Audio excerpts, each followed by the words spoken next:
అధికార పార్టీ శాంతి భద్రతలు కాపాడాల్సిన అవసరం ఉంటుంది. అధికార పార్టీ కోపం రావాల్సిన అవసరం లేదు. ఎవరైనా తప్పు చేస్తే చట్టపరంగా కేసు పెట్టొచ్చు, శిక్షించొచ్చు, కోర్టులు, న్యాయస్థానాలు అవన్నీ ఉన్నాయి.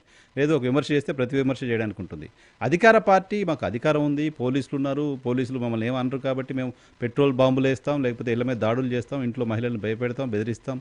ఈ తరహా స్కేర్ క్రియేట్ చేయటం రాష్ట్రానికి, పర్టికులర్ ప్రాంతానికి మంచిదా?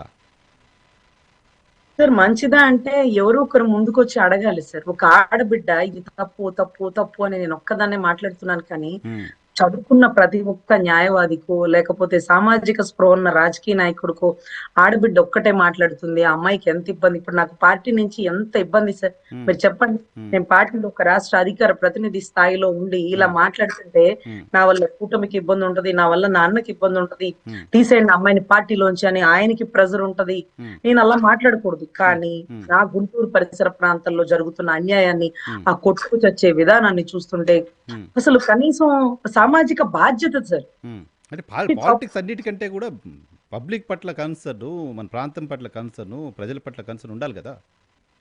సార్ అది ఒక న్యాయవాదులకి ఒక జర్నలిస్టులకి ఉండాల్సినటువంటి నైతిక బాధ్యత సార్. కరెక్ట్. రాజకీయ నాయకులు ఏ ఎండకు ఆ గొడుగు పడతారు, హ్మ్. వాళ్ళని తీసేయండి. హ్మ్. మీరు కానీ నేను కానీ నిబద్ధతగా తప్పుని తప్పు అని చెప్పబట్టే హ్మ్.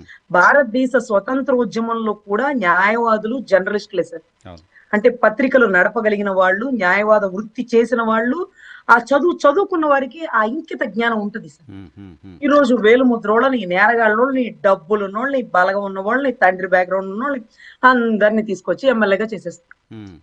ఏం తెలుస్తుంది? ఈ హ్మ్. రోజు ఒక లిక్కర్ స్కామ్ గురించి మాట్లాడమనేది ఏం తెలుస్తుంది? హ్మ్. లడ్డు కల్తీ గురించి మనం ఏం మాట్లాడతాం? మన హ్మ్. ప్రభుత్వం వచ్చాక జరిగింది. హ్మ్. తప్పు జరిగితే ఆ డీల్ క్యాన్సిల్ చేసేద్దాం. హ్మ్. పర్చేస్ కమిటీలో ఎవరెవరు ఉన్నారో తెలుసా సార్? హ్మ్. పర్చేస్ కమిటీలో ఉన్న వాళ్ళు ఈ రోజు పార్థసారథి గారు, మంత్రిగా ఉన్నారాయన. లేకపోతే ఆవిడ వేమిరెడ్డి ప్రభాకర్ రెడ్డి గారి భార్య ప్రశాంత్ రెడ్డి గారు. ప్రశాంత్ రెడ్డి గారు హ్మ్. పర్చేస్ కమిటీలో. హ్మ్. అంటే మనం జీడిపప్పు కొనాలన్నా లేకపోతే నెయ్యి కొనాలన్నా పర్చేస్ కమిటీ వాళ్ళకి తెలుస్తుంది. హ్మ్. ఇక్కడ వీళ్ళు కక్కుర్తిపడి కమిషన్ లో కొంతమంది కక్కుర్తిపడే విధానం మనకు తెలిసిందే. హ్మ్. మన ప్రభుత్వం వచ్చాక జగన్ గారి ప్రభుత్వం తప్పు చేస్తే మొత్తం ఆపేసి మళ్ళీ మన ప్రభుత్వం వచ్చాక పెట్టుకుందాం. హ్మ్. కొత్త వాళ్ళకి నందినికి ఇద్దాం, మన సంగం డైరీ లేకపోతే ధూళిపాల్ నరేంద్ర గారికి ఇచ్చుకుందాం, లేకపోతే మన హెరిటేజ్ వాళ్ళు తీసుకుందాం. ఎంచుకుందాం. హ్మ్. అంతేగాని 100 రోజుల తర్వాత కల్తీ జరిగిందని మనం మాట్లాడితే హ్మ్. ఈ 100 రోజులు బాగా వచ్చినట్టేగా నెయ్యి. అంతేగా మరి.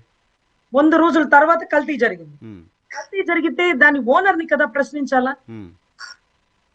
ఓనర్ ని కాకుండా జగన్ గారినో లేకపోతే వైవి సుబ్బారెడ్డినో ఇంకొక రెడ్డినో ప్రశ్నిస్తే ఏమొచ్చింది? హ్మ్. అసలు ఇప్పుడు కల్తీ మొత్తం ఎంటైర్ లడ్డూ కల్తీ వ్యవహారంలో జగన్మోహన్ రెడ్డి హయాంలో లడ్డూని గాని, జగన్మోహన్ రెడ్డి హయాంలో నెయ్యిని గాని టెస్ట్ చేసినోడే లేడు కదా! అసలు ఎప్పుడో తీశారు. ఎప్పుడో 2 ఏళ్ల మరి క్రితం లడ్డు తీసుకొచ్చి ఇప్పుడు టెస్ట్ అప్పుడు చేస్తారు. మేము ఉన్నాయా? కల్తీది ఇచ్చామని ఎవరో చెప్తే ఆ కన్ఫెషన్ స్టేట్మెంట్ని బేస్ చేసుకొని అసలు ఎఫ్ఐఆర్ చేయడానికి ఉందా? సుప్రీంకోర్టు చెప్పింది ఏంటి ఇటీవల? కన్ఫెషన్ స్టేట్మెంట్లు ఎఫ్ఐఆర్కి ఆధారాలు కాదు అని కదా చెప్పింది. సార్ 100% అది ఆధారాలు కాదు అని వారికి తెలుసు సార్. ఉమ్, సార్ 100 రోజుల్లో 100 రోజే మనం కంప్లైంట్ ఇచ్చినామంటే 100 రోజులు క్వాలిటీ నెయ్యి ఇచ్చారు.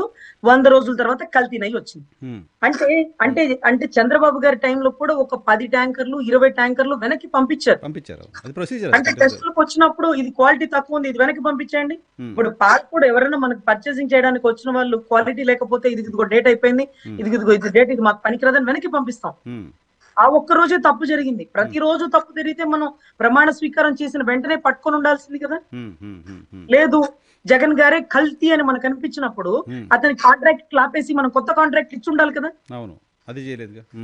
ఆపేసి నందినికి ఇచ్చుకుందాం, లేకపోతే మనకి నచ్చిన సంఘానికి ఇచ్చుకుందాం, హెరిటేజ్ కి ఇచ్చుకుందాం, అసలు మనమే ఒక పాల ఫ్యాక్టరీ పెట్టేద్దాం. ఉమ్. అంతే కదా. టిటిడి నుంచి పెట్టవచ్చు. ఇంకొకటి స్వామి వారికి చెందడం ముఖ్యం కానీ వీరిచ్చారా వారిచ్చారా మాకు ఎందుకు సార్? ఉమ్, అందులోనూ ఇదేమన్నా కొన్ని జగన్ గారు తయారు చేసే భారతీయ సిమెంట్ లో ఒక పార్ట్ ఈ నెయ్యి గాని, ఉమ్. ఈ నెయ్యికి సంబంధించిన ఎందుకు ఫ్యాక్టరీ మరి గాని. ఎందుకు మరి అజెండా తీసుకుందండి? పదే పదే చంద్రబాబు నాయుడు గారు మాట్లాడారు, పవన్ కళ్యాణ్ గారు మాట్లాడారు, ఈవెన్ నిన్న పవన్ కళ్యాణ్ గారు చంద్రబాబు నాయుడు గారు కూడా కలిసింది అని మాట్లాడుతున్నారు. సాక్షాత్తు ఆ, ముఖ్యమంత్రిగా ఉన్న వ్యక్తి చేసిన ప్రకటన అది. సార్ నేను కూడా దాని గురించి ఇన్వెస్టిగేషన్ చేసేటప్పుడు వైవి సుబ్బారెడ్డిని ఎందుకు కేసులో లాగలేదు, ధర్మారెడ్డి గారిని ఎందుకు ఇన్వాల్వ్ చేయలేదు అని నాకు అర్థం కాలేదు సార్. ఉమ్, తర్వాత మొత్తం కేసు అంతా స్టడీ చేస్తే మన గవర్నమెంట్ లో కదా వచ్చింది. ఉమ్, ఈ 10 రోజుల ముందు ఎందుకు రాలేదు, ఉమ్, తర్వాత ఎందుకు రాలేదు, అసలు పర్చేస్ కమిటీలో ఎవరెవరు ఉన్నారు, ఉమ్, ఆ అనిల్ సింఘాల్ని ఎందుకు ఇప్పుడు సస్పెండ్ చేసినారు, ఉమ్, అసలు ఏం జరుగుతుంది ఉమ్, అనేది తీస్తే ఈ పార్థసారథి గారు గతంలో డైరెక్టర్ గా ఉన్నారు. అప్పుడు తప్పులు జరిగినాయి తప్పులు జరిగినాయి అంటే అప్పుడు ఎందుకు ప్రశ్నించలే? ఉమ్, ఉమ్, సార్ కొండ మీద రాజకీయం చేయకూడదు అన్నప్పుడు ఉమ్. రాజకీయ నాయకులను తీసుకొచ్చి కొండెక్కించడం ఏంటి సార్? అదే కదా, కొండ మీద నుంచి ప్రక్షాళన కొండ మీదనే గందరగోళం అయిపోయింది. సార్ ఏ ప్రభుత్వం అయినా సార్ రాజకీయ నాయకులను కొండెచ్చి ఎక్కించి ఎమ్మెల్యేని డైరెక్టర్ పోస్టులో పెట్టేస్తే ఉమ్, ఇక కొండ మీదకి ఆటోమేటిక్ గా రాజకీయ నాయకులు వెళ్ళిపోయినట్టే. అంతే కదా, వాళ్ళ చేతిలో పెడుతున్నాం కదా టీటీడీని. ఇప్పుడు శుద్ధ బ్రాహ్మణులను లేకపోతే దేవుణ్ణి నమ్ముకున్న ఏ కులపోళ్ళను యాదవులను లేకపోతే అన్యమత ఎవరినైనా సరే అంటే ఏ కులపోళ్ళనైనా తీసుకొచ్చి డైరెక్టర్ గా అంటే దేవుణ్ణి నమ్ముకొని ఉంటారు. ఉమ్, కొన్ని కొన్ని కులాలు సార్ కొన్ని అసలు అచ్చంగా దేవుడి కోసమే అమ్మవారి జాతరలు అవును, చేస్తారు. అవును, కొన్ని కొన్ని పల్లెల్లో అవును. కొన్ని కొన్ని పల్లెల్లో గంగమ్మ జాతరలో దళితులు అచ్చంగా దేవుడి కోసమే పొట్టేళ్ళందరికీ పూజిస్తారు. ఉమ్, వాళ్ళలో ఒకరిని తీసుకొచ్చి డైరెక్టర్ గా పెట్టండి, ఉమ్, ఒక యాదవుల్లో ఒకరిని డైరెక్టర్ గా పెట్టండి, ఉమ్, ఒక కాపు సామాజిక వర్గం ఉన్న ఒక డైరెక్టర్ గా పెట్టండి. ఉమ్, ఒక్కొక్క కులాల్ని దేవుణ్ణి నమ్ముకున్న వాళ్ళని ఒక్కొక్క డైరెక్టర్ గా పెడితే ఉమ్, తప్పు చేయాలన్నా వాళ్ళు చేయలేరు సార్. ఉమ్, ఉమ్, వాళ్ళ మనసు ఒప్పుకోకూడదు. ఉమ్, ఒకళ్ళు తప్పు చేస్తామన్నా ఆ యాదవ్ కమ్యూనిటీ వాడు ఎవరెవరు ఆ కమ్యూనిటీ వాడు తప్పు చేయనప్పుడు మనం ఈ లడ్డు కాడ కకృతి పడితే ఎట్లాగా, డీలింగ్ కాడ కకృతి పడితే ఎట్లాగాని ఎవరికి వాళ్ళకి ఒక తప్పు ఒక బాధ అనేది ఉంటది. స్వామిని మోసం దేవుడి పట్ల భయం భక్తి ఉంటది కదా, భయం భక్తి పాప Exactly, భీతి sir. అన్నట్టు. భయం భక్తి లేని వ్యాపారస్తులని రాజకీయ నాయకులని కొండెక్కిస్తే ఉమ్. వ్యాపారం జరక్క రాజకీయం జరక్క స్వామివారి సేవలా జరుగుతుంది.